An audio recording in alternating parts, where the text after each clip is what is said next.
Dear students, आज हम पढ़ाने जा रहे हैं आपको तापमान सेंसर।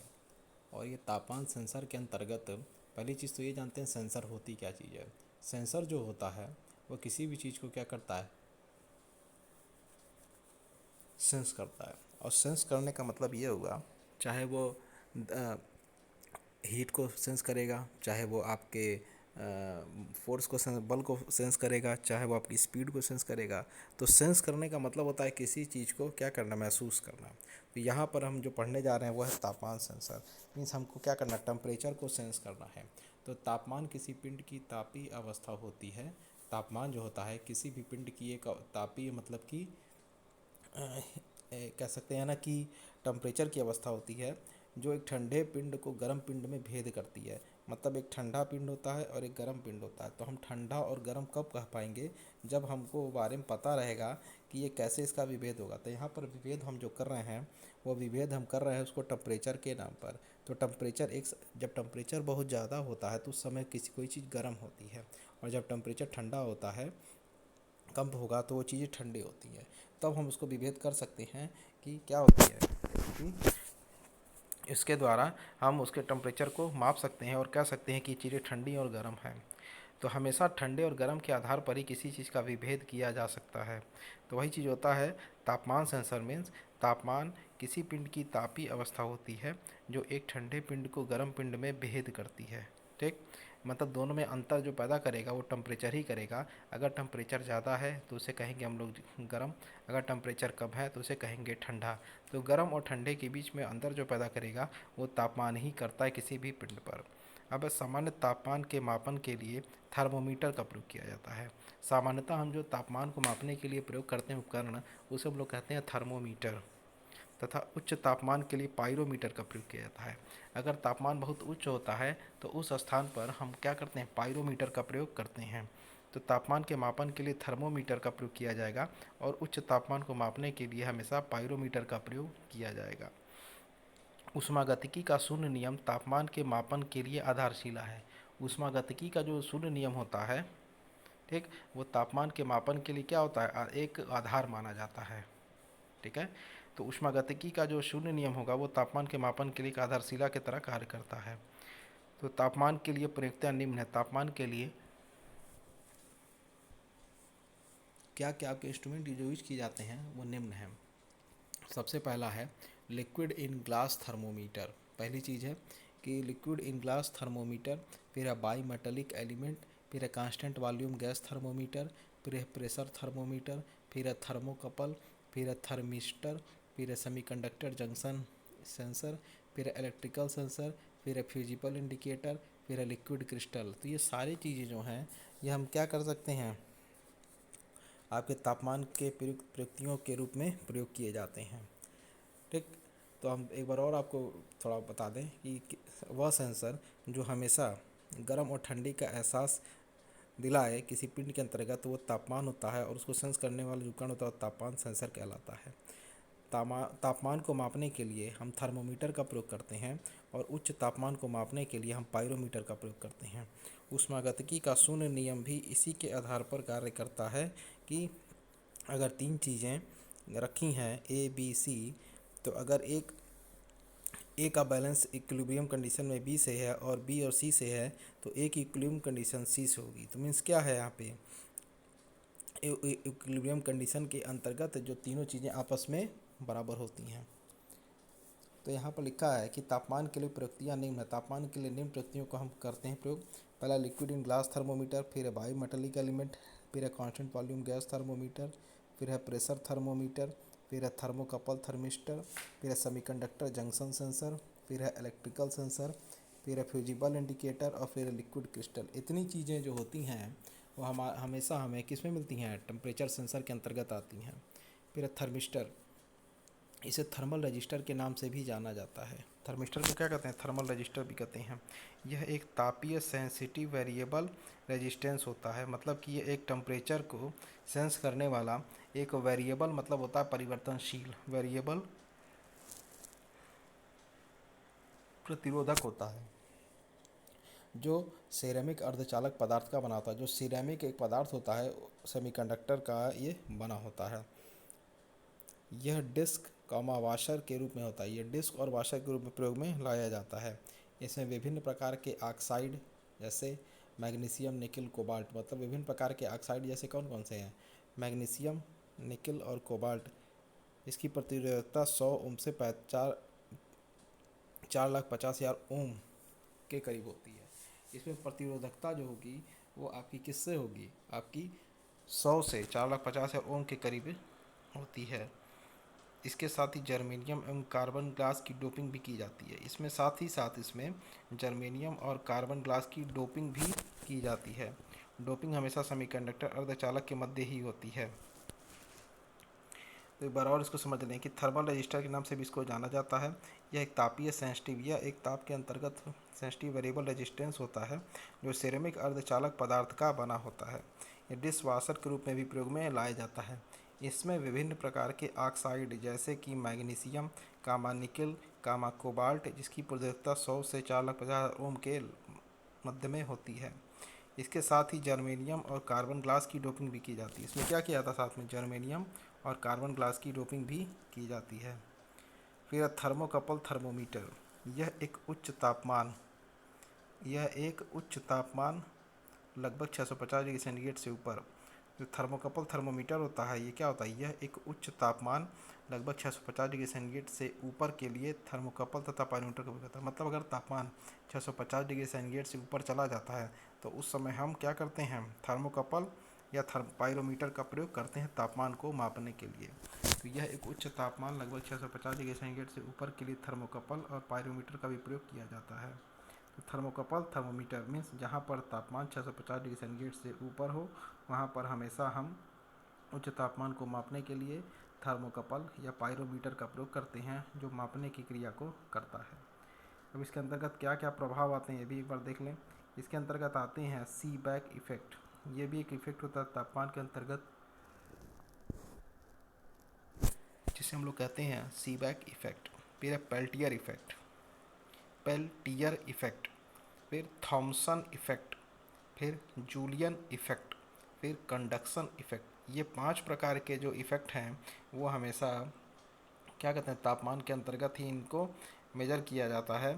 ठीक, और ये हमेशा थर्मोकपल थर्मोमीटर के अंतर्गत अपने प्रभाव के दिखाने का कार्य करते हैं। तो पायरोमीटर एक ऐसा उपकरण है जिसकी सहायता से हम भट्टी के तापमान का मापन करते हैं। कोई भट्टी अगर, जैसे हम विभिन्न प्रकार की भट्टियाँ भी पढ़ चुके हैं जैसे वत्या भट्टी, परावर्तनी भट्टी, ठीक, और आपकी एक कुपोला भट्टी, तो ये सारी भट्टियाँ हैं। तो इसमें हम क्या करते हैं? भट्टी में तापमान का मापन करते हैं। भट्टी के अंदर जो तापमान जो भी आपके ईंधन और गालक और वायु ये सभी चीज़ें जो प्रयोग में लाई जाती हैं जिससे कि आपका दहन की क्रिया जो होती है, दहन की क्रिया होने की वजह से आपकी जो भी अग्निशय ईंटें होती हैं जो गर्म होती हैं उनका तापमान उस जगह पर कितना टेम्परेचर होगा उसको इसी के द्वारा मापने का कार्य किया जाता है। ठीक, तो ये भट्टी के उच्च तापमान के मापन के लिए भी प्रयोग में लाई जाती है। मरकरी की सहायता से भट्टी का तापमान 650 डिग्री सेंटीग्रेड तक मापा जा सकता है। मरकरी की सहायता से, ठीक है, भट्टी का तापमान 650 डिग्री सेंटीग्रेड तक मापा जा सकता है। देखिए अब यहाँ पर एक पॉइंट और आया, मरकरी की सहायता से हम लोग भट्टी का तापमान 650 डिग्री सेंटीग्रेड तक क्या कर सकते हैं? माप सकते हैं। थर्मोकपल पायरोमीटर, ऑप्टिकल तथा विवरण पायरोमीटर। ठीक, अब इसके अंदर 2 टाइप के होते हैं पायरोमीटर के अंदर, थर्मोकपल पायरोमीटर और ऑप्टिकल तथा विकिरण पायरोमीटर। पायरोमीटर जो होता है वो आपका 2 प्रकार का होगा, एक है थर्मोकपल पायरोमीटर और एक होता है आपका ऑप्टिकल तथा विकिरण पायरोमीटर। थर्मोकपल पायरोमीटर क्या होता है वो जान लें। इसे प्रत्यक्ष थर्मोकपल पायरोमीटर कहते हैं। इसे हम लोग क्या कहते हैं? प्रत्यक्ष मतलब जो सामने होता है, जिसको हम लोग सामने मेजर कर सकते हैं, जिसको सामने समझ सकते हैं, जिसके ऊपर कार्रवाई कर सकते हैं, जिसके ऊपर नियंत्रण कर सकते हैं, उसे हम लोग कहते हैं प्रत्यक्ष। तो इसे प्रत्यक्ष थर्मोकपल पायरोमीटर भी कहते हैं। इसके अंतर्गत तापमान का मापन किया जाता है और इसके अंतर्गत भी क्या होता है? तापमान को ही मेजर करने का कार्य किया जाता है। इसे हम लोग कहते हैं थर्मोकपल पायरोमीटर।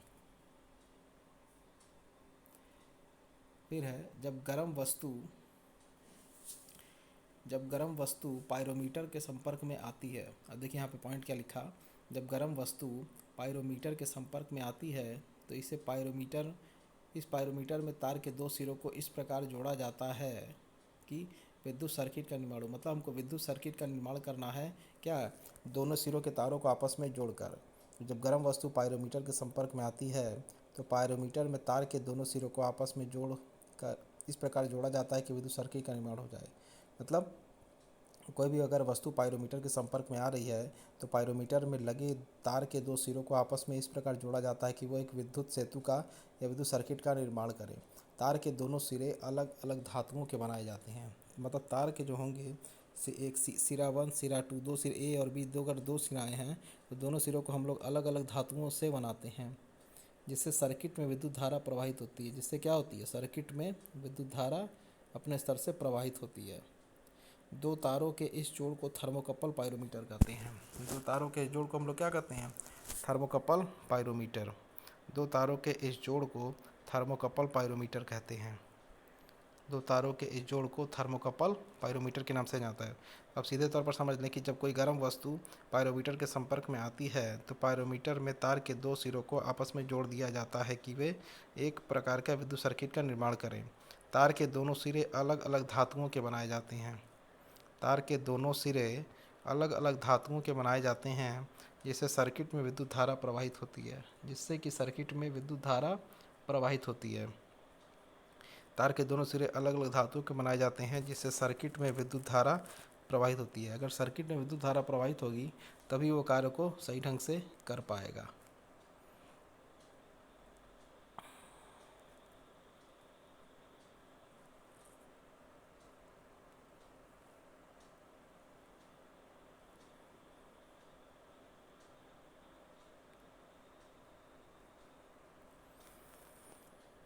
सर्किट में विद्युत धारा जब प्रवाहित होगी तो क्या होता है, तार के सिरों को जो हम लोग थर्मोकपल पायरोमीटर कहते हैं। विद्युत की तीव्रता निर्भर करती है धातु की प्रकृति पर, तापमान में अंतर पर। क्या होता है, विद्युत की तीव्रता निर्भर किस पे कर रही है, धातु की प्रकृति पर और तापमान में अंतर पर। तो धातु की प्रकृति पर भी निर्भर करेगी और तापमान में अंतर पर भी निर्भर करेगी। तो विद्युत की तीव्रता निर्भर करती है दो चीज़ों पर, धातु की प्रकृति पर और तापमान में अंतर पर। तो जब कोई गर्म वस्तु पायरोमीटर के संपर्क में आती है, इसे पायरोमीटर में तार के दोनों सिरों को इस प्रकार जोड़ दिया जाता है कि विद्युत सर्किट का निर्माण हो। तार के दोनों सिरे अलग अलग धातुओं के बनाए जाते हैं जिससे सर्किट में विद्युत धारा प्रवाहित होती है। दो तारों के इस जोड़ों को थर्मोकपल पायरोमीटर कहते हैं। दो तारों के इस जोड़ को थर्मोकपल पायरोमीटर कहते हैं। विद्युत की तीव्रता निर्भर करती है, पहला धातु की प्रकृति पर और दूसरा तापमान के अंतर पर। विद्युत की जो तीव्रता वो निर्भर करेगी धातु की प्रकृति पर और तापमान में अंतर पर। फिर थर्मोकपल पायरोमीटर के मुख्य अवयव। इस इस इसका एक फिगर भी हम दिखा सकते हैं आपको, थर्मोकपल पायरोमीटर का। इसमें आप देख सकते हैं ये एक यहाँ पे एक टेम्परेचर रिकॉर्डर बनाया गया है, ठीक। वो टेम्परेचर को रिकॉर्ड करता है और उससे जड़ी कापर की वायर जुड़ी है, वायर नंबर 1 और वायर नंबर 2, और दो तारों को आपस में इस प्रकार जोड़ा जाता है। देखिए वायर नंबर 1 वायर, दो तार आपस में जुड़े हैं और इस प्रकार जोड़ा जा रहा है कि ये क्या है, विद्युत सर्किट का एक निर्माण करें। एक कांस्टेंट वायर, और यहाँ पे देखिए वायर नंबर 1 ऊपर है, वायर नंबर 2 नीचे है और बीच में एक फर्नेस है। तो यहाँ फर्नेस को क्या किया जा रहा है, गर्म किया जा रहा है। क्या करें, विद्युत के प्रवाह के द्वारा, जो कि दो तारों के आपस में जुड़ने पर एक विद्युत सर्किट का निर्माण करने की क्रिया करते हैं। और ये फर्नेस में आपस में दोनों को जोड़ के रखा जा रहा है। तो आप देख सकते हैं कि यहाँ पे रेफरेंस जंक्शन भी एक बना है, कांस्टेंट वायर और टेम्परेचर रिकॉर्डर। जब और टेम्परेचर को रिकॉर्ड किया जा रहा है ऊपर एक टेम्परेचर रिकॉर्डर के माध्यम से। तो यहाँ पर आप देख सकते हैं कापर की वायर लगी है, ठीक, और यहाँ पर एक कांस्टेंट वायर लगाई गई है। और दो, अब यहाँ पे धातुएं अलग अलग हैं, एक कांस्टेंट वायर है और एक आपकी कापर की वायर है। दो धातुओं को अलग आपस में जोड़ने की क्रिया करके एक सर्किट का निर्माण किया जा रहा है, जबकि वो दोनों जबकि वो दोनों तार दो अलग अलग धातुओं के बने होते हैं, ठीक, जिससे कि भट्टी में फर्नेस जो है वो गर्म होती है। वायर नंबर 1 और वायर नंबर 2 ये है थर्मोकपल पायरोमीटर के नाम से। तो विद्युत की तीव्रता निर्भर करती है आपकी धातु की प्रकृति पर और तापमान में अंतर पर। थर्मोकपल पायरोमीटर के मुख्य अवयव क्या होते हैं, इसमें एक थर्मोकपल होता है, गैल्वेनोमीटर तार के साथ व्यवस्थित होता है। आप देखिए तीन चीज़ इसमें है, थर्मोकपल होगा, गैल्वेनोमीटर होगा और ये तार होगा, और ये तीनों चीज़ें आपस में एक दूसरे के साथ व्यवस्थित होती हैं। तो निम्न प्रकार के तापमान का मापन करती हैं, जो कि पहला ठोस धातु की गर्म सतह पर, ठोस धातु की गर्म सतह पर निकाय गैसों तथा अन्य गर्म गैसों के तापमान के मतलब, निकाय गैसों मतलब सिस्टम की गैसें तथा अन्य अदर हॉट गैसेस के तापमान के मापन के लिए। फिर है गलनी धातु के तापमान का मापन, जो धातु गलनी अवस्था में होती है उस धातु के तापमान का मापन भी हम इसके द्वारा कर सकते हैं। तो ठोस धातु की गर्म सतह पर, फिर निकाय गैसों में तथा अन्य गर्म गैसों के तापमान के मापन में, और फिर गलनी धातु के तापमान का मापन। गलनी धातु के तापमान का मापन।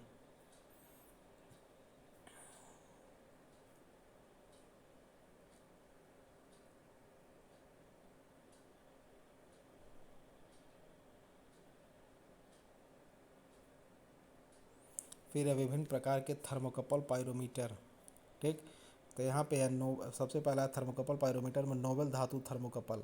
यह 100% प्लेटिनम, 90% प्लेटिनम तथा 10% रोडियम का बना होता है। तो 100% प्लेटिनम, ठीक, या 90% प्लेटिनम तथा 10% रोडियम का बना होता है। 100% प्लेटिनम का होगा या 90% प्लेटिनम तथा 10% रोडियम का ये बना होता है। आयरन में अन्य धातुएं, इसमें 60% कापर तथा 10% निकिल तथा अन्य बचा हुआ आयरन होता है। आयरन या अन्य धातुएं जैसे कि इसमें 60% कापर तथा 10% निकिल तथा अन्य बचा हुआ आयरन होता है। ठीक है, तो आयरन या अन्य धातुएं 60% क्या होंगी, कापर होंगी, 10% निकिल होगी और बचा हुआ उसमें आयरन होगा। क्रोमियम या एल्युमिनियम, इसमें 90% निकिल तथा 10% एल्युमिनियम होता है। इसमें क्या होता है, 90% निकिल होता है, 10% एल्युमिनियम होता है। प्लेटिनम में प्लेटिनम थर्मोकपल यह 300 डिग्री सेंटीग्रेड से 1500 डिग्री सेंटीग्रेड के बीच तापमान का मापन करता है। 300 डिग्री सेंटीग्रेड से 1500 डिग्री सेंटीग्रेड के बीच तापमान का क्या करता है, मापन करता है। इसमें तारों को ट्यूब के अंदर रखा जाता है। जो तार होते हैं वो ट्यूब के अंदर रखे रहते हैं जिससे वह वायु के संपर्क में आए। इसमें क्या होता है, ट्यूब के अंदर तारों को इस प्रकार से रखा जाता है जिससे वायु के संपर्क में वो आए। यह तापमान का परिशुद्ध मापन करता है। इसका उपयोग शोध कार्यों एवं उच्च तापमान के मान के लिए किया जाता है। अब यहाँ देखिए, यहाँ पे थर्मोकपल के कुछ टाइप्स दिखाए गए हैं, जैसे कि आपके नोबल धातु थर्मोकपल, आयरन एवं अन्य धातु के थर्मोकपल, फिर क्रोमियम एंड एल्युमिनियम, और प्लेटिनम है प्लेटिनम थर्मोकपल। तो सभी चीज़ें नोबल धातु में नोबल मेटल होते हैं जो उनके बने होते हैं। तो इसमें 100% प्लेटिनम होता है, 90% 100% प्लेटिनम या 90% प्लेटिनम तथा 10% रोडियम का ये बना होता है। नोबल धातु जो होता है, नोबल मेटल। आयरन मतलब इसमें 60% कापर तथा 10% निकिल तथा अन्य बचा हुआ इसमें आयरन होता है। क्रोमियम है, इसमें 90% निकिल तथा 10% आपका एल्युमिनियम की मात्रा पाई जाती है। प्लेटिनम में प्लेटिनम थर्मोकपल यह 300 डिग्री सेंटीग्रेड से 1500 डिग्री सेंटीग्रेड के बीच तापमान का मापन करता है। इसमें तारों को ट्यूब के अंदर रखा जाता है जिससे वह वायु के संपर्क में आ जाए। यह तापमान का परिशुद्ध मापन करता है। तापमान का क्या करता है, परिशुद्ध मापन करने का कार्य करता है। इसका उपयोग शोध कार्यों एवं उच्च तापमान के मानों के निकालने के लिए किया जाता है। इसका उपयोग क्या करता है, शोध कार्यों एवं उच्च तापमान के मानों के लिए किया जाता है। फिर बी ऑप्टिकल तथा विकिरण पाइरोमीटर। ऐसे गर्म वस्तुओं का प्रत्यक्ष संपर्क नहीं होता। इसमें क्या होता है, गर्म वस्तुओं का प्रत्यक्ष में संपर्क, सीधे डायरेक्ट संपर्क नहीं होता। इसमें तापमान का मापन, प्रकाश उत्सर्जन, इसमें जो तापमान का मापन होगा वो प्रकाश के उत्सर्जन से तथा लहरों, लहरों मतलब गर्म वस्तु उत्सर्जित की सहायता से किया जाता है। इसमें तापमान का जो मापन होगा वो गर्म प्रकाश के उत्सर्जन से तथा लहरों गर्म वस्तु उत्सर्जित की सहायता से किया जाता है। तो इसमें गर्म वस्तुओं का प्रत्यक्ष संपर्क नहीं हो पाता है। इसमें तापमान का मापन जो होगा प्रकाश उत्सर्जन तथा लहरों गर्म वस्तु उत्सर्जन की सहायता से किया जाता है। तो ऑप्टिकल तथा विकिरण पाइरोमीटर इसी के अंतर्गत आते हैं। इसमें गर्म वस्तुओं का प्रत्यक्ष संपर्क नहीं होता है और इसमें तापमान का जो मापन होगा प्रकाश उत्सर्जन तथा लहरों गर्म वस्तु उत्सर्जन की सहायता से ही किया जाता है। फिर अब प्रकाश सेंसर, लाइट सेंसर किसे कहते हैं, इसमें निम्न युक्तियों का प्रयोग किया जाता है। ठीक, तो आपका ये जो आपका टॉपिक था आपका टेम्परेचर सेंसर, ये समाप्त हो गया। अब उसके आगे का सेंसर हम पढ़ते हैं, प्रकाश सेंसर।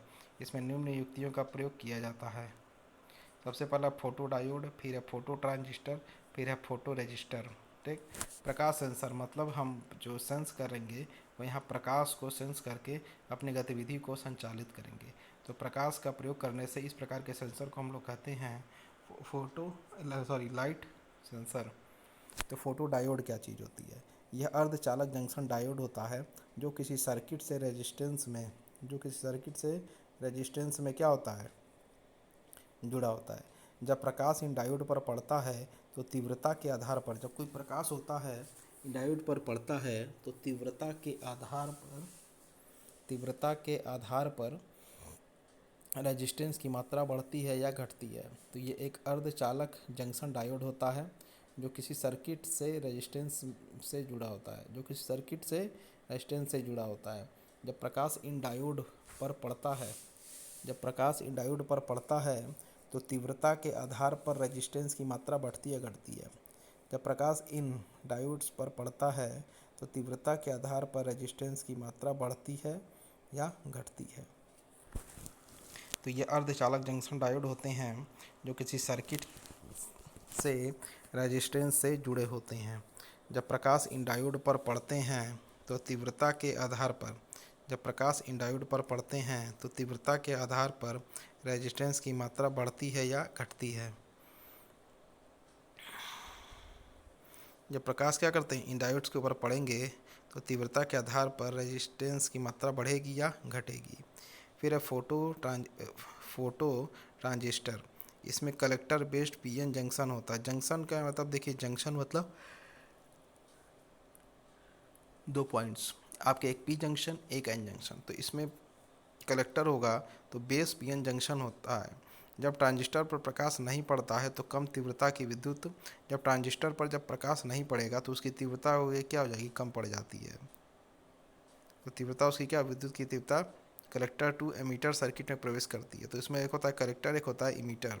ठीक, तो यहाँ पे लिखा है जब ट्रांजिस्टर पर प्रकाश नहीं पड़ता है तो कम तीव्रता की विद्युत कलेक्टर टू इमीटर सर्किट में प्रवेश की तीव्रता बढ़ने से विद्युत की तीव्रता भी बढ़ने लगती है। तो आप देख सकते हैं कि यहाँ पर क्या है, जो प्रकाश का ट्रांसफ़र हो रहा है वो आपस में है कि विद्युत कलेक्टर से इमीटर की तरफ, ठीक, और प्रवेश की तीव्रता क्या भी होती है, वो विद्युत की तीव्रता के साथ साथ वो भी बढ़ने लगती है। इसे कहते हैं फोटो ट्रांजिस्टर। इसमें आप एक सब देख सकते हैं, यहाँ पर एक फिगर में भी दिखाया भी गया है। ये एक हॉट बॉडी है और यहाँ पर लेंस लैंप लगाया गया और उनको खुली आंखों से उनको देखा जा रहा है। और नीचे की तरफ देखिए, इसमें एक बैटरी भी है और एक अमीटर की मात्रा भी लगा है इसमें, ठीक। और यहाँ पर आईपीस में आप रेड ग्लास एक लगाया गया जिससे कि उनको देखा जा सके लेंस लैंप की तरह। फिर यहाँ रेजिस्टेंस प्रतिरोध भी है और बैटरी और वोल्ट अमीटर के माध्यम से उसको हम संचालित कर रहे हैं। फिर है फोटो रजिस्टर। एक है इसमें लिखा it has a resistance which depends on the intensity of light. देख, ये किस पे डिपेंड करता है, लाइट के इंटेंसिटी पर, मीन्स तीव्रता पर, फॉलिंग आउट, उसके ऊपर जो भी लाइट इंटेंसिटी क्या कहते हैं, प्रकाश की तीव्रता पड़ रही है वो उसको क्या करेगा, उसको चेक करेगा जो उसके ऊपर पड़ रही है। डिक्रीजिंग सल्फाइड फोटो रजिस्टर, यहाँ पर उसको क्या कहता है, सल्फाइड को यहाँ पे क्या करेगा, रजिस्ट करेगा, जिसका प्रयोग हम लोग फोटो रजिस्टर के रूप में करते हैं। फिर है सेंसर का चुनाव। सबसे पहला है मापन की प्रकृति। मापन की प्रकृति किस प्रकार से इसको हम लोग मेजर करते हैं। तो मापन की प्रकृति के आधार पर हम अपने इसमें कि किस प्रकार के हमको कंडीशन को चाहिए, जैसा कि अगर हमको चाहिए गति के लिए, जैसा हमको चाहिए स्पीड के लिए, जैसा हमको चाहिए आपके टेम्परेचर के लिए, जैसा हमको चाहिए आपके डिस्प्लेसमेंट के लिए, जैसा हमको चाहिए आपके लिक्विड प्रेशर को मेजर करने की, तो जैसा भी हमारी वो रहती है, मापन की प्रकृति रहती है, हम उस प्रकार से हमेशा अपने सेंसर का प्रयोग करते हैं। फिर है मापन के लिए प्रयुक्त प्रदो सिग्नल, मतलब मापने के लिए किस प्रकार के सिग्नलों का प्रयोग किया जाए। हमको कोई चीज़ अगर मापना है तो किस प्रकार के सिग्नल का हम प्रयोग करेंगे और उसको मापने का कार्य करेंगे। फिर है मापन के लिए डाटा प्राप्त सिग्नल पर, मतलब कोई चीज़ अगर हम माप रहे हैं तो उसके लिए किस प्रकार के डाटा हमको जो प्राप्त होंगे उस सिग्नल के द्वारा हमको मिल रहे हैं। मापन की यथार्थता का मतलब यहाँ होता है एक्यूरेसी से। एक्यूरेसी हम बता भी चुके हैं आपको पिछले चैप्टरों में कि किसी भी पिंड पर अगर कोई उसमें एरर की मात्रा या त्रुटि की मात्रा एकदम नेग्लिजिबल होती है तो उस जगह पर उसकी यथार्थता बढ़ जाती है। तो यहाँ पर एक्यूरेसी का मतलब है कि यहाँ पे जो भी मापन हम कर रहे हैं वो एक्यूरेट हमको रिजल्ट मिले, हमको क्या मिले, एक्यूरेसी के साथ रिजल्ट हमको प्राप्त होना चाहिए। फिर मापन की गति पर, मतलब मापन जो मेजरमेंट किया जा रहा है वो किस वेलोसिटी पर उसको हम लोग मेजर कर रहे हैं। फिर मापन युक्ति की रेंज पर, जो भी मापने वाली उपकरण या डिवाइस या युक्ति है उसकी रेंज कितनी है, वो कितने रेंज से उसको माप सकती है। जैसे कि उसका एक रेंज होगा आपका इतने से इतना लेंथ में, इतने से इतने मीटर में, इतने से मीटर में, मतलब कि इतनी लेंथ में उस चीज़ को मेजर कर सकती है। तो उस डिवाइस की क्या मेजर करेंगे हम लोग, मापने की रेंज पर भी। तो मापन की युक्ति विश्वसनीयता पर, रिलायबिलिटी मतलब मापने की जिसके द्वारा भी उपकरण के द्वारा हम उसको मेजर कर रहे हैं वो कितना रिलायबल है, मतलब कि वो हमारे द्वारा जो भी इनपुट लगाया जा रहा है वो उसका आउटपुट हमारे द्वारा उस पे इनपुट से हमको कैसा प्राप्त हो रहा है। मतलब रिलायबल का मतलब उस पर हम विश्वास कर सकते हैं कि जो भी हमको रिजल्ट या डाटा मिलेगा वो एक्यूरेट अवस्था में हमको प्राप्त होगा। फिर स्पीड ऑफ रिस्पांस, मतलब कि उसकी रिस्पांस करने की कितनी गति है, कितनी गति, अच्छी गति से, तेज़ी गति से हमको रिस्पांस करने की क्रिया कर रहा है। तो पहला इसमें है मापन की प्रकृति। ठीक। फिर है मापन के लिए प्रयुक्त प्रदत्त सिग्नल। फिर मापन मापन के लिए डाटा प्राप्त सिग्नल। फिर है मापन की यथार्थता पर। फिर है मापन करने की गति पर। फिर है मापन युक्ति की रेंज पर। फिर मापन की युक्ति विश्वसनीयता पर। और फिर है स्पीड ऑफ रिस्पॉन्स। ये सारे हमारे सेंसर के चुनाव, जिस पे लिए जैसे हम लोग कह सकते हैं कि द सिलेक्शन ऑफ सेंसर। तो सिलेक्शन ऑफ सेंसर के अंतर्गत ये सारी चीज़ें आती हैं आपकी। फिर है linear variable differential transformer, LVDT। तो यह एक स्थिति सेंसर होता है। पहला क्या है, LVDT को हम लोग कहेंगे लीनियर वेरिएबल डिफरेंशियल ट्रांसफार्मर। तो यह एक स्थिति सेंसर होता है जो स्थिति फीडबैक प्रदान करता है। मतलब यह एक स्थिति के अनुसार एक सेंसर, इसको हम लोग LVDT linear variable differential transformer. तो यह एक क्या होता है, स्थिति सेंसर होता है, मतलब कि पोजिशनल सेंसर, परिवर्तनशील जैसे कि पोजीशन रहेगी उस हिसाब से इस प्रकार के सेंसर का हम लोग प्रयोग करेंगे जो स्थिति फीडबैक प्रदान करता है। मतलब हमको स्थिति का फीडबैक प्रदान करता है, मतलब कि किस स्थिति में कोई चीज़ अगर कार्य कर रही है तो ये उसका हमको फीडबैक जरूर प्रदान करेगा, आउटपुट। तो इस उपकरण में एक प्राथमिक ट्रांसफार्मर वाइंडिंग होती है, मतलब इसमें एक प्राथमिक मतलब प्राइमरी ट्रांसफार्मर की वाइंडिंग होती है तथा दो समान सेकेंडरी ट्रांसफार्मर वाइंडिंग होती है। तो एक आपकी क्या होती है, प्राइमरी ट्रांसफार्मर वाइंडिंग, और दूसरी होती है समान सेकेंडरी ट्रांसफार्मर वाइंडिंग। दोनों वाइंडिंग एक खोखले ट्यूब के चारों ओर बंधी होती है, मतलब एक ट्यूब बना होता है, एक ट्यूब होता है इसमें प्रयोग किया जाता है। और वो उसमें क्या होता है, जो दोनों उस जो खोखला ट्यूब होता है उसमें क्या करते हैं, चारों ओर उसको हम बांध देते हैं। मतलब एक ट्यूब है, उसको उसके चारों तरफ क्या होता है, वाइंडिंग की एक परत उस पर बांध दी जाती है।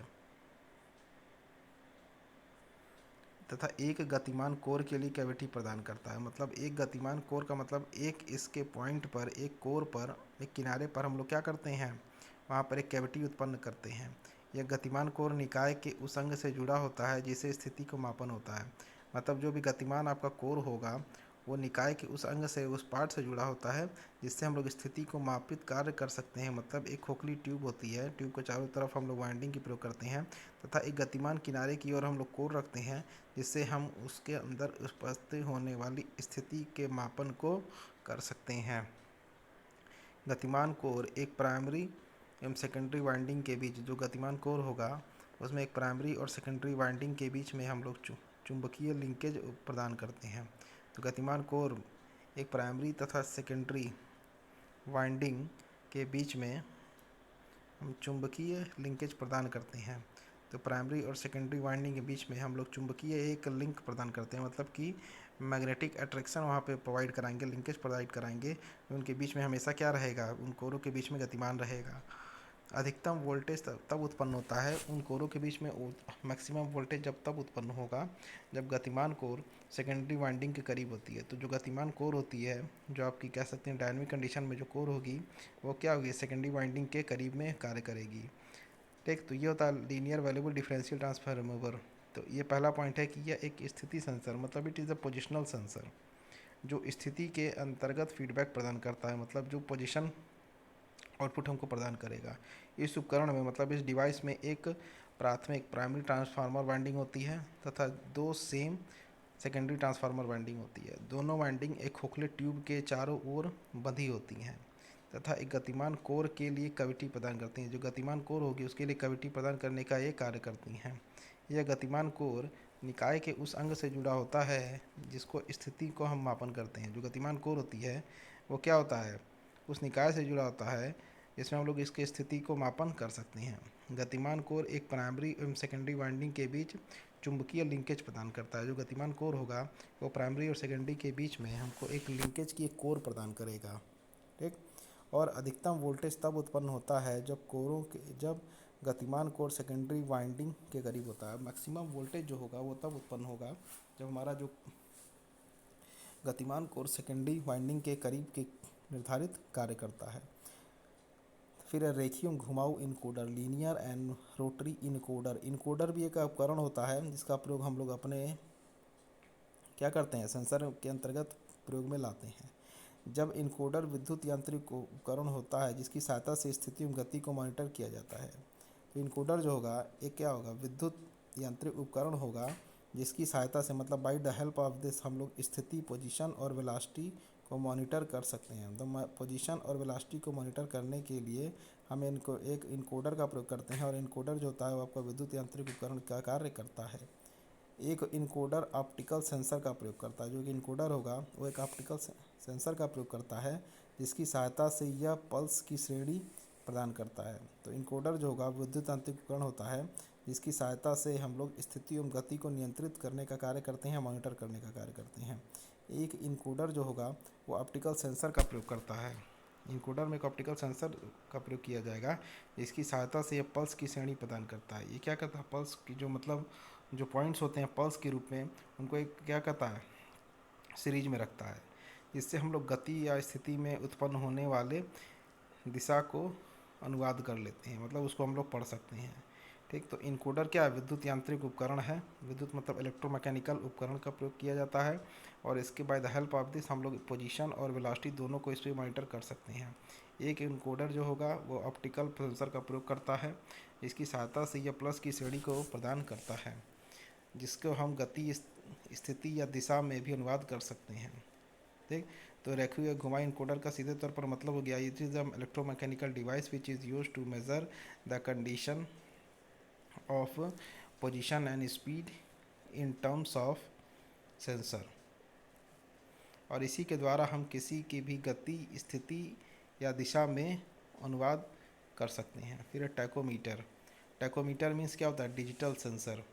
तो टैकोमीटर एक डिजिटल सेंसर होता है। टैकोमीटर जो होगा वो एक डिजिटल सेंसर होता है जो किसी घुमाऊ डिस्क की गति का मापन करता है। जो टैकोमीटर होगा वो क्या होगा, डिजिटल सेंसर होता है जो किसी भी डिस्क की गति का मापन करता है। जो टैकोमीटर होगा वो क्या होगा, आपका डिजिटल सेंसर होता है जो किसी घुमाऊ डिस्क की गति का मापन करता है। टैकोमीटर एक डिजिटल सेंसर होगा जो किसी घुमाऊ डिस्क की गति का मापन करने की क्रिया करता है। टैकोमीटर एक डिजिटल सेंसर होता है जो किसी घुमाऊ डिस्क की गति का मापन करता है। जो घूमने वाली डिस्क होती है उसकी गति को ये मापन करता है। कौन, टैकोमीटर। तो सीधे तौर पर कह सकते हैं टैकोमीटर एक डिजिटल सेंसर है जो किसी घूमने वाले डिस्क की गति का, मतलब जो डिस्क जो गति करेगा उसकी स्पीड को हम लोग मेजर करेंगे, उसके आरपीएम को मेजर करेंगे हम टैकोमीटर के माध्यम से। तो टैकोमीटर एक उपकरण है जिसकी सहायता से हम घूमने वाली डिस्क की गति का मापन कर सकते हैं। इस सेंसर के आउटपुट में एक डिस्प्ले लगा होता है। जो मतलब सेंसर जो होता है उसके आउटपुट में एक डिस्प्ले हमेशा लगा रहता है जो संख्या को क्या करता है, निरूपित करता है। मतलब इस सेंसर का जो आउटपुट होता है उसमें एक डिस्प्ले लगा होता है, मतलब एक मॉनिटर करने डिस्प्ले लगा होगा जो संख्या को निरूपित करता है, मतलब एक नंबर को निरूपित करता है।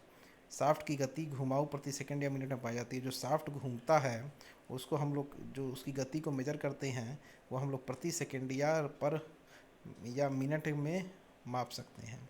तो टैकोमीटर एक डिजिटल सेंसर होता है जो किसी घुमाऊ डिस्क की गति का मापन करता है। इस सेंसर के आउटपुट में एक डिस्प्ले लगा होता है। इस सेंसर के आउटपुट में एक डिस्प्ले लगा होता है जो संख्या को निरूपित करता है। मतलब इस सेंसर के आउटपुट में एक डिस्प्ले लगा होता है जो संख्या को क्या करता है, निरूपित करने का कार्य करता है। शाफ्ट की गति घुमाऊ प्रति सेकंड या मिनट में पाई जाती है। जो शाफ्ट की गति होगी वो क्या होती है, प्रति सेकंड या मिनट में मापी जा सकती है। डिस्क एक घुमाऊ शाफ्ट पर बद्ध होता है। जो डिस्क होता है एक घूमने वाले शाफ्ट, मतलब वो रोटेटिंग शाफ्ट होती है। जो डिस्क घूमेगा वो रोटे शाफ्ट पर होता है, और वो शाफ्ट क्या होती है, रोटेट करती है। तो जब शाफ्ट रोटेट करेगी उसी हिसाब से डिस्क भी उसके ऊपर रोटेट करने लगता है। जो डिस्क क्या है, घूमने वाली शाफ्ट पर इसको फिक्स कर दिया जाता है। डिस्क के परिधि पर अधिक संख्या में पारदर्शी स्लॉट बने होते हैं। जो डिस्क की सरकमफ्रेंस होगी उस पर अधिक संख्या में दिखने वाले स्लॉट बने होते हैं। पारदर्शी क्या बने होते हैं, स्लॉट बने होते हैं छोटे छोटे। डिस्क की घुमाऊ गति के कारण प्रत्येक स्लॉट सेंसर द्वारा पास होता है। मतलब उसमें घूमने के कारण डिस्क के घूमने के कारण उसके प्रत्येक स्लॉट में उसके प्रत्येक स्लॉट में वो सेंसर के द्वारा उसको क्या किया जाता है, पास किया जाता है। तो जो सेंसर लगा होगा वो डिस्क जो घूमेगी उसके हर स्लॉट्स में क्या है, सेंसर द्वारा उनको सेंस किया जाएगा, जिसमें एक आउटपुट सिग्नल प्राप्त होता है। मतलब डिस्क जो होती है, जो डिस्क डिस्क की जो घुमाऊ गति के कारण जो उसके स्लॉट्स होते हैं वो सेंसर के ऊपर से पास करते हैं, और जिससे हमको एक आउटपुट सिग्नल प्राप्त होने लगता है। इन पल्स को लॉजिक के रूप में प्रदर्शित करते हैं। मतलब इनको जो पल्स जो क्रिएट होते हैं उसको हम लॉजिक्स के रूप में मेंशन करते हैं। इन पल्स को पुनः काउंटर में भेजा जाता है। काउंटर भी एक उपकरण होता है। इन जो पल्स होती हैं, जो पल्स हमको मिल रही हैं, उनको पुनः हम किस में भेजते हैं, काउंटर में भेजने का काम करते हैं, जो पल्स को काउंट करता है। और वो किसको काउंट करने का कार्य करते हैं, पल्स को काउंट करने का कार्य करते हैं। ठीक, तो ये चीज़ें, ये भी एक उपकरण है टैकोमीटर, और जिसका प्रयोग हम क्या करते हैं, घूमने शाफ्ट के ऊपर स्थित घूमने वाली डिस्क की गति को मापने के लिए प्रयोग में लाते हैं। तो टैकोमीटर क्या है, डिजिटल सेंसर है जो किसी भी डिस्क की गति का मापन करने के लिए क्या है, कार्यरत है। इस सेंसर के आउटपुट में एक डिस्प्ले लगा होता है जो संख्या को निरूपित करने का कार्य करता है। तो जो शाफ्ट की गति होती है वो घुमाई प्रतिरोध या मिनट में भी मापा जा सकता है। तो डिस्क एक घुमाऊ शाफ्ट पर बद्ध होता है। घूमने वाली शाफ्ट पर वो क्या होगा, फिक्स रहेगा, और उसी पर वो घूमता रहेगा। डिस्क परिधि पर अधिक संख्या में पारदर्शी स्लॉट बने होते हैं। डिस्क की घुमाऊ गति के कारण प्रत्येक स्लॉट डिस्क की घूमने के कारण उसके प्रत्येक स्लॉट पर सेंसर द्वारा उसको सेंस किया जाता है। तो जिससे हम एक आउटपुट सिग्नल प्राप्त होने लगता है। इन पल्स को लॉजिक के रूप में हम लोग प्रदर्शित करते हैं। इन पल्स को हम लोग क्या करते हैं, लॉजिक के रूप में प्रदर्शित करने का कार्य करते हैं। इन पल्स को पुनः काउंटर में भेजा जाता है। जो पल्स होती हैं इनको पुनः काउंटर में भेजा जाएगा, और जो पल्स को काउंट करने का ये कार्य करते हैं। तो ये होता है टैकोमीटर। एग्जाम में इसे आता भी और पूछा जाता है, डिजिटल सेंसर किसे कहते हैं, टैकोमीटर किसे कहते हैं। फिर हम लोग आते हैं पोटेंशियोमीटर टाइप एक्सीलरोमीटर। मतलब कि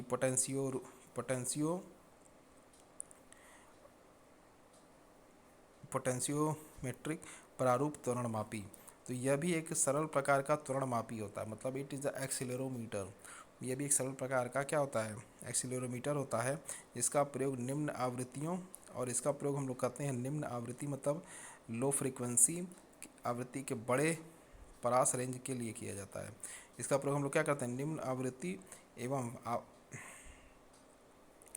जो बड़ी आवृत्ति के बड़े रेंज को मेजर करने के लिए हम लोग कार्य करते हैं। तो ये भी क्या है,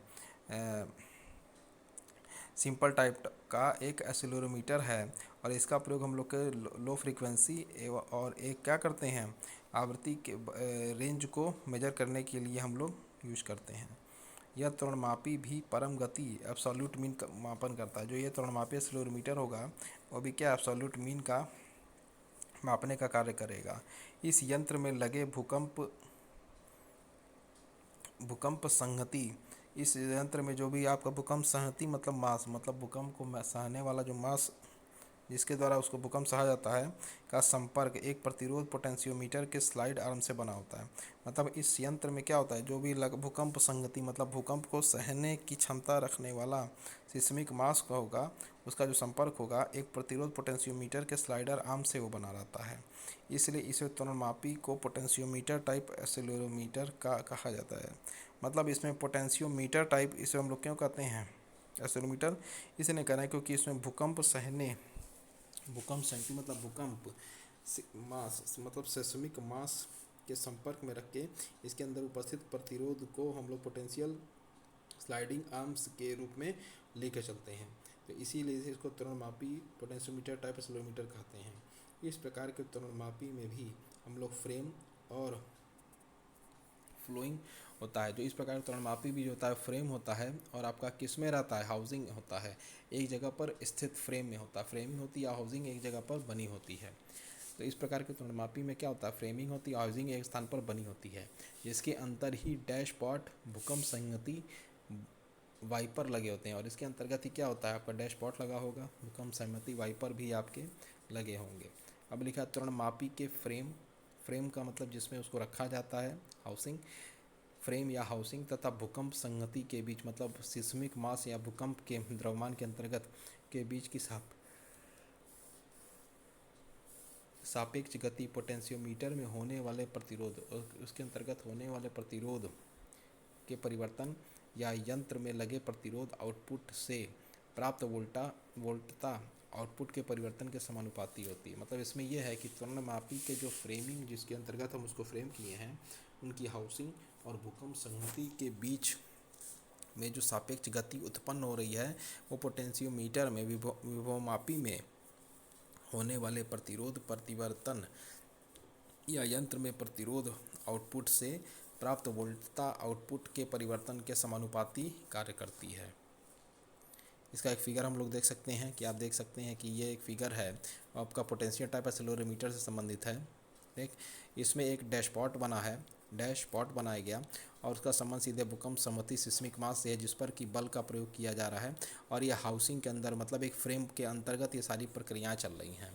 मतलब एक फ्रेम बनाया गया, फ्रेम या हाउसिंग मतलब एक फ्रेम के अंतर्गत या हाउसिंग के अंतर्गत ये सारी प्रक्रियाएं होंगी। इसमें एक सिस्मिक मास का मतलब कि एक भूकंपी एक इसमें संगति मास रखा गया और उसके ऊपर बल लगाया जा रहा है।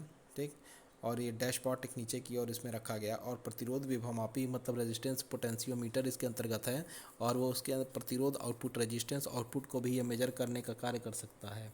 तो इसके अंतर्गत हम लोग कह सकते हैं कि त्वरणमापी का जो फ्रेम या हाउसिंग होगा तथा भूकंप संगति के बीच सापेक्ष गति जो पोटेंशियोमीटर में होने वाले प्रतिरोध परिवर्तन या यंत्र में लगे प्रतिरोध आउटपुट से प्राप्त वोल्टता आउटपुट के परिवर्तन के समानुपाती होने का कार्य करती है।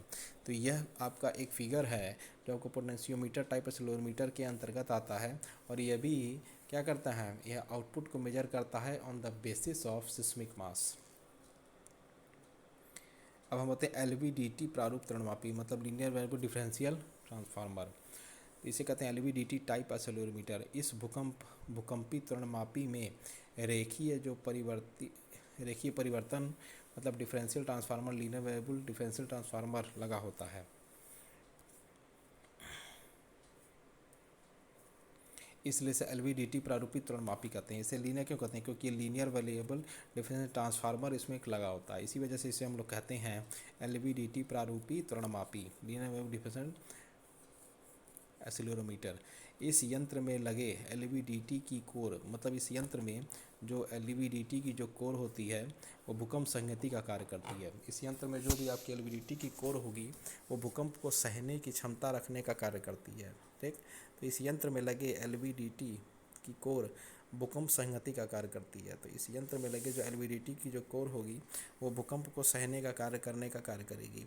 इसके कोर के दोनों सिरे पर मतलब इस कोर के दोनों सिरे पर एक छड़ लगी होती है। मतलब इस यंत्र में लगे LVDT की कोर भूकंप सहमति को सहने का कार्य करती है।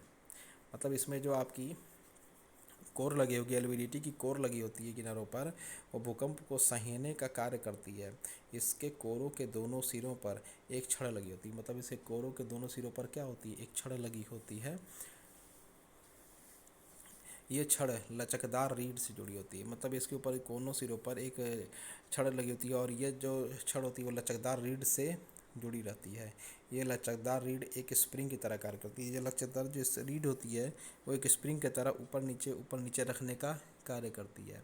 फिर इस यंत्र में एक सेंसर लगा होता है। मतलब इस डिवाइस में एक सेंसर भी लगा होता है जो फ्रेम या हाउसिंग के द्वारा कंपन उत्पन्न होने पर मतलब जो फ्रेम और हाउसिंग के द्वारा जो भी इसके अंतर्गत कंपन उत्पन्न हो रहा है बल या दाब का प्रभाव पूरा करके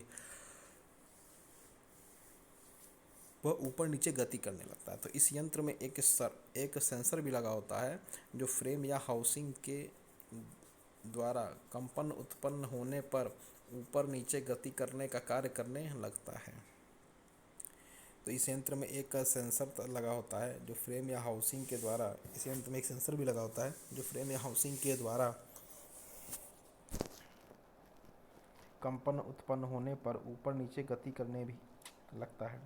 तो एलवीडीटी की जो संगति होती है वह बहुत कम होने के कारण एलवीडीटी की जो मास होगी वो बहुत कम होने के कारण इसका उपयोग उच्च आवृत्ति के कंपनों के मापन में किया जाता है।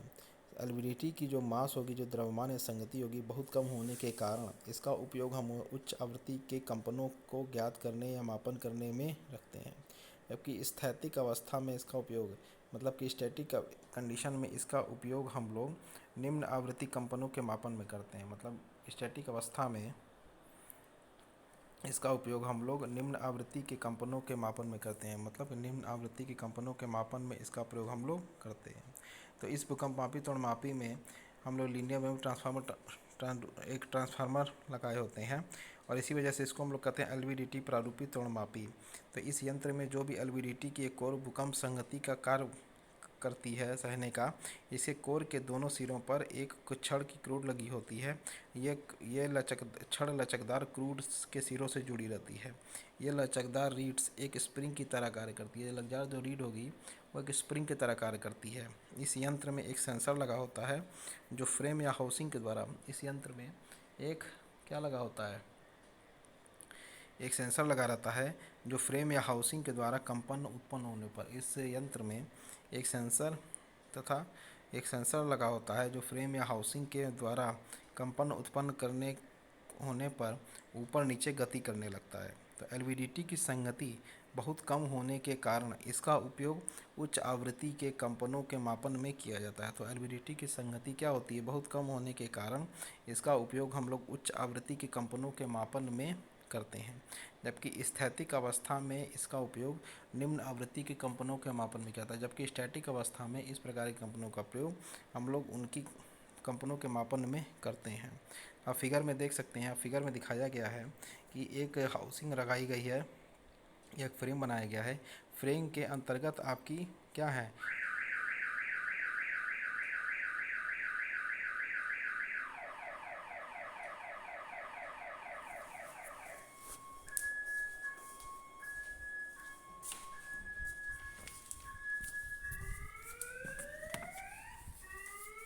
ठीक है। हाँ?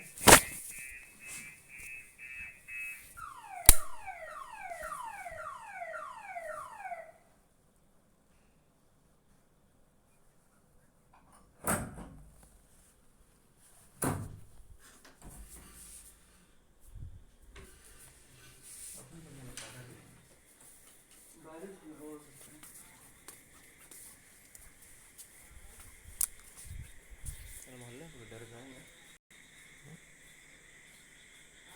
क्या?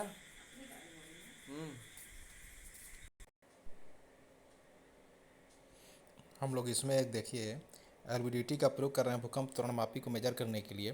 तो यहाँ पर हम देखे हैं कि दो यहाँ पे आउटपुट वोल्टेज हाउसिंग के अंतर्गत दो आउटपुट वोल्टेज हम यहाँ पे रखे हैं और उसके अंतर्गत हम देख सकते हैं कि आपकी दो रीड भी आपकी इसके अंतर्गत लगी है और वो एसी सप्लाई भी हम यहाँ पे प्रवाहित करा रहे हैं। और बीच में कोर लगाई गई है और हम बताए भी थे कि कोर के माध्यम से ये सारी चीज़ें संचालित हो रही हैं। तो एसी सप्लाई यहाँ पे फिक्स की गई है और इसको एक समय बंद किया गया है, इस चीज़ को हाउसिंग को जो भी है एक सिरे पर। और आउटपुट वोल्टेज हमको यहाँ पे देख सकते हैं कि यहाँ पे दो सेकेंडरी सप्लाई है और यहाँ पर एक प्राइमरी सप्लाई दी जा रही है। तो दो सेकेंडरी सप्लाई है और यहाँ पर एक प्राइमरी सप्लाई यहाँ पे दी जा रही है। जैसा कि ऊपर बताया भी गया है कि इसमें क्या होती है, हाउसिंग के अंतर्गत आपकी जो होगी एक इसके आउटपुट वोल्टेज भी प्रदान होंगे और यहाँ पर एसी सप्लाई भी आपको प्राप्त हो रही है। और यहाँ पर रीड लगाई गई है, जो रीड क्या करती है वो लचकदार रीड होती है और ये एक स्प्रिंग की तरह कार्य करती है। और स्प्रिंग की तरह कार्य करने की वजह से ये क्या होती है, जो भी डाटा आपका रहेगा और जो कंपन उत्पन्न होगा वो ऊपर नीचे गति कराने के लिए इसमें सहायता प्रदान करती है। तो ये आपकी जो होती है कि एलवीडीटी की संगति बहुत कम होने के कारण इसका उपयोग हम उच्च आवृत्ति के कंपनों को सहन करने के लिए या मापने के लिए करते हैं। तो इसकी उच्च आवृत्ति के कंपनों को हम लोग क्या करते हैं, इसके द्वारा माप सकते हैं और उसको सहन भी कर सकती है। तो जबकि स्थैतिक अवस्था में इसका उपयोग हम लोग जो स्थैतिक अवस्था में इसका उपयोग हम लोग क्या करते हैं, निम्न आवृत्ति के कंपनों के मापन के लिए करते हैं। जबकि हमको स्टैटिक कंडीशन में हम लोग क्या करते हैं, इसकी स्थैतिक अवस्था को मापने के लिए प्रयोग में लाते हैं। तो यही चीज़ इसमें है कि एलवीडीटी की संगति कम होने के कारण इसका उपयोग हम लोग उच्च आवृत्ति के कंपनों के प्रयोग में लाते हैं, जबकि स्थैतिक अवस्था में इसका उपयोग निम्न आवृत्ति के कंपनों के मापन में किया जाता है। ठीक है, उच्च आवृत्ति के कंपनों में हम लोग क्या करते हैं, इसका उपयोग करते हैं एलवीडीटी की संगति कम होने के कारण, जबकि स्टैटिक कंडीशन में इसका उपयोग हम लोग निम्न आवृत्ति के कंपनों को मापने के लिए किया जाता है। तो ये आपका है एलवीडीटी का प्रयोग करने वाले भूकंप त्वरण मापी। इसके अंतर्गत हम लोग एग्ज़ाम में आता भी है और इसको पूछा भी जाता है। अब लाभ क्या चीज़ होते हैं इसको भी हम एक बार पढ़ लेते हैं। तो एलवीडीटी का प्रयोग करने से निम्न लाभ होते हैं। एलवीडीटी का प्रयोग करने से क्या होता है, हमको निम्न लाभ हमको प्राप्त होता है। तो एलवीडीटी का प्रतिरोध पोटेंशियोमीटर से कम होता है। जो एलवीडीटी का जो प्रतिरोध होगा वो पोटेंशियोमीटर से क्या होता है, वो कम होता है।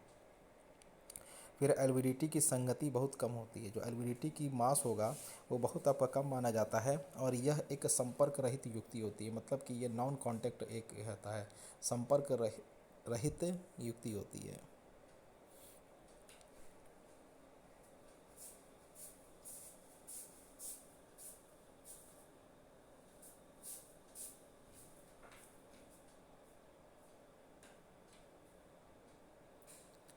यह एक संपर्क रहित युक्ति होती है। इसमें जल संपर्कों के कारण इसमें जल संपर्कों के कारण उत्पन्न होने वाली समस्याएं नहीं होती हैं। मतलब कि जल के संपर्क के कारण जो भी समस्या उत्पन्न होती है वो इसके अंतर्गत नहीं पाई जाती हैं। तो जल संपर्क के कारण जो भी समस्या उत्पन्न होगी वो इसके अंतर्गत नहीं होगी और ये आसानी से उसके अंतर्गत कार्य कर सकती है। तो इसमें जल संपर्क के कारण जो भी समस्या होगी वो उत्पन्न नहीं होती है। तो जल संपर्कों के कारण समस्या नहीं उत्पन्न होने के कारण इसकी आवृत्ति आपकी क्या होती है, बढ़ जाती है। इसका प्रयोग उच्च आवृत्ति के कंपनों को मापने में किया जाता है। इसका जो प्रयोग होगा वो उच्च आवृत्ति के कंपनों को हम लोग मापने में कर सकते हैं। इसका प्रयोग हम उच्च आवृत्ति के कंपनों को मापन में कर सकते हैं। तो एलवीडीटी का प्रयोग निम्न तरीके से हम लोग कर सकते हैं कि इसका प्रतिरोध पोटेंशियोमीटर से कम होता है। जो एलवीडीटी का प्रतिरोध होगा वो पोटेंशियोमीटर से कम हो जाएगा। इसकी संगति एलवीडीटी की बहुत कम होती है। यह एक संपर्क रहित युक्ति होती है। इसमें जल संपर्कों के कारण उत्पन्न होने वाली जल समस्याएं भी उत्पन्न नहीं होती हैं और इसका प्रयोग उच्च आवृत्ति के कंपनों को मापने में किया जाता है। इसका प्रयोग हम क्या कर रहे हैं, उच्च आवृत्ति के कंपनों को मापने में कर सकते हैं। तो ये आपके 5 प्रकार के लाभ हो गए जिसके अंतर्गत हम उसको मेजर कर सकते हैं। पीजो इलेक्ट्रिक त्वरण मापी। तो इस त्वरण मापी में एक पीजो इलेक्ट्रिक क्रिस्टल होता है। मतलब अभी तीसरा हम त्वरण मापी पढ़ रहे हैं। तो इसमें क्या है, इसके अंतर्गत एक पीजो इलेक्ट्रिक क्रिस्टल होता है। इस यंत्र में लगे भूकंप संहति का संपर्क, मतलब इसमें जो यंत्र लगा है भूकंप संहति का, मतलब भूकंप को संहति के लिए इसी पीजो इलेक्ट्रिक क्रिस्टल से बना रहता है। मतलब भूकंप की संगति का जो संपर्क जो भी इसमें यंत्र लगा है वो पीजो इलेक्ट्रिक मटेरियल का बना रहता है। इसलिए इस त्वरणमापी को हम लोग पीजो इलेक्ट्रिक त्वरणमापी कहता है। मतलब पीजो इलेक्ट्रिक मटेरियल लगे होने के कारण इस प्रकार के त्वरणमापी को हम लोग कहते हैं पीजो इलेक्ट्रिक त्वरणमापी के नाम से। तो पीजो इलेक्ट्रिक एक मटेरियल होता है जो इसमें हम लोग भूकंप संहति के संपर्क में रखते हैं और इसी वजह से इस यंत्र में क्या है, जो इस यंत्र में जो भी आपका भूकंप संहति लगा है उसका संपर्क जो होता है इसी पीजो इलेक्ट्रिक क्रिस्टल से बना होता है और इसके पीजो इलेक्ट्रिक मटेरियल से बने होने के कारण इसको हम लोग कहते हैं पीजो इलेक्ट्रिक त्वरणमापी। Piezoelectric crystal secondary transducer के रूप में कार्य करता है। जो पीजो इलेक्ट्रिक क्रिस्टल होगा वो सेकेंडरी ट्रांसड्यूसर के रूप में वो कार्य करता है। Piezo electric crystal secondary transducer के रूप में कार्य करता है। हम लोग जानते भी हैं कि सेकेंडरी ट्रांसड्यूसर वह ट्रांसड्यूसर होता है जो प्राइमरी ट्रांसड्यूसर से प्राप्त आउटपुट को दूसरे आउटपुट में बदलने में कार्यरत होता है। तो piezo electric crystal secondary transducer के रूप में कार्य करता है। यह क्रिस्टल संगति के लिए भी कार्य करता है। यह क्रिस्टल की संगति के लिए भी कार्य करता है। क्रिस्टल संगति मतलब क्रिस्टल मास की संगति के लिए भी कार्य करता है। तो पीजो इलेक्ट्रिक प्रभाव के कारण जब संगति पीजो इलेक्ट्रिक जो प्रभाव के कारण जब मास पीजो इलेक्ट्रिक क्रिस्टल संयोजन में त्वरण करता है, तब क्रिस्टल पर परिवर्तनीय बलों के कारण क्रिस्टल पर लगने वाले परिवर्तन मतलब क्रिस्टल पर लगने वाले जो बल होते हैं वो परिवर्तनीय होने के कारण परिवर्तनशील होते हैं, परिवर्तनीय आवेश उत्पन्न करता है। परिवर्तनीय बल का मतलब होता है परिवर्तन बल, मतलब बल का मान जो होगा वो समान नहीं होगा, वो पल पल वो क्या रहेगा, परिवर्तन होता रहेगा या बदलता रहेगा। तो जब क्रिस्टल पर परिवर्तनीय बलों के कारण परिवर्तनीय आवेश उत्पन्न हो जाता है, परिवर्तनीय क्या होगा, आवेश उत्पन्न हो जाएगा। यह आउटपुट वोल्टता त्वरण के समानुपाती होता है। यह आउटपुट वोल्टता जो होगा त्वरण के समानुपाती इसको रखा जाता है। तो इसमें सीधे तौर पर लिखा है कि piezo electric crystal secondary transducer के रूप में कार्य करता है। जो पीजो इलेक्ट्रिक क्रिस्टल जो होगा, जो मटेरियल हम यूज कर रहे हैं अपने त्वरण मापी में, वो सेकेंडरी ट्रांसड्यूसर के रूप में कार्य करता है। यह क्रिस्टल संगति के लिए भी कार्य करता है। पीजो इलेक्ट्रिक प्रभाव के कारण जब संगति पीजो इलेक्ट्रिक क्रिस्टल संयोजन में संपर्क करता त्वरण करता है, तब क्रिस्टल पर परिवर्तनशील बलों के कारण परिवर्तनीय आवेश उत्पन्न हो जाता है। यह आउटपुट वोल्टता त्वरण के समानुपाती होता है। यह आउटपुट जो वोल्टता होगी वह त्वरण के क्या होती है, समानुपाती कार्य करती है। यह आउटपुट वोल्टता त्वरण के समानुपाती कार्य करती है। तो Q is equal to D M A, Q बराबर परिवर्तनीय आवेश, क्यू बराबर क्या होगा, परिवर्तनीय आवेश, D is equal to crystal की आवेश संवेदनशीलता। डी क्या है, क्रिस्टल की आवेश संवेदनशीलता कहलाई जा रही है। ठीक, क्यू आपका परिवर्तनीय आवेश, क्यू मतलब आवेश है कैपिटल में, डी आपका है क्रिस्टल की आवेश संवेदनशीलता, और ए मतलब त्वरण। तो अब यदि क्रिस्टल की धारिता सी है, क्रिस्टल की धारिता क्या है आपकी, सी है, तब लोड रहित निर्गम वोल्टता मतलब no load output, no load output की कंडीशन में आपकी जो धारिता होगी epsilon is equal to Q upon C. Q आपका आवेश है, सी आपकी धारिता है, तो Q is equal to D M A में डी आपका क्या था, डी मतलब मांगा था क्रिस्टल की आवेश संवेदनशीलता, डी है क्या था, क्रिस्टल की आवेश संवेदनशीलता, यम आपका क्या था, मास, और ए आपका था त्वरण। ठीक, तो यहाँ पे E epsilon equal to Q upon C means आपका आवेश, परिवर्तनीय आवेश बटे धारिता। तो इसको हम लोग कहते हैं piezo electric accelerometer, means piezo electro त्वरण मापी। पीजो इलेक्ट्रिक मटेरियल के बने होने के कारण जो भी आपका भूकंप संगति है वो पीजो इलेक्ट्रिक मटेरियल के संपर्क में बने रहने के कारण इसको हम लोग कहते हैं पीजो इलेक्ट्रिक त्वरण मापी। तो भूकंप संगति का जो कार्य रहता है वो भूकंप को क्या कहता है, भूकंप संगति को सहने के रूप में कार्य करेगा, और इसे हम लोग कहते हैं पीजो इलेक्ट्रिक त्वरण मापी। तो ये आपके जो चैप्टर में ये आपका पॉइंट था, इसमें एक फिगर भी हम लोग देख सकते हैं। यहाँ पर इसमें एक कंपन वस्तु वाइब्रेटिंग बॉडी रखी गई है, जो बॉडी वाइब्रेट करती है, कंपन जो त्वरण उत्पन्न होता है।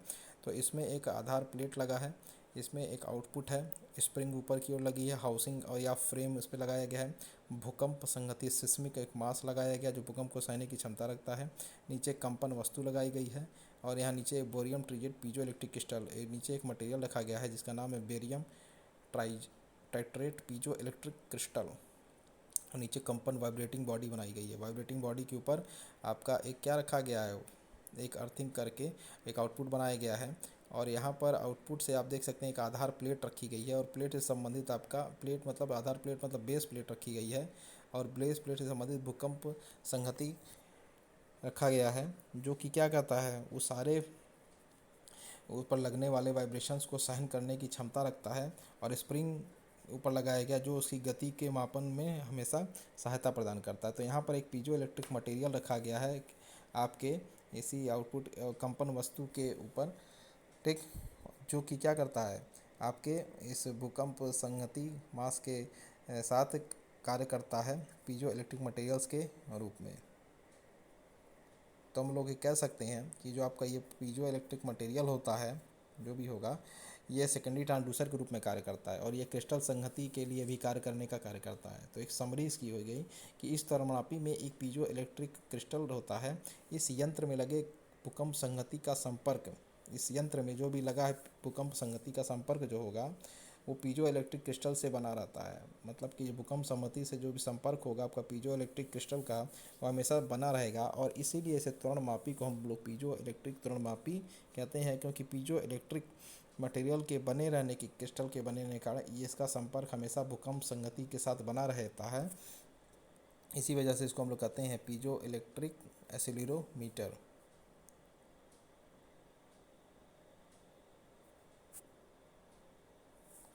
एग्जाम में पूछे जाने वाला भी टॉपिक है। और ये आपका चैप्टर 3 का एक पीजो इलेक्ट्रिक का एक फिगर भी है, जिसमें पीजो इलेक्ट्रिक क्रिस्टल के साथ आप भूकंप संगति दोनों को हम लोग क्या करते हैं आपस में जोड़ कर चलते हैं। और यहाँ पर एक कंपन वस्तु जो कि वाइब्रेट करती है वस्तु, उसके सारी चीज़ों को ऑब्जर्व करती है। ऊपर एक भूकंप संगति लगाएगा जिसका सीधे तौर पर संपर्क आपके पीजो इलेक्ट्रिक क्रिस्टल से आता है। धन्यवाद।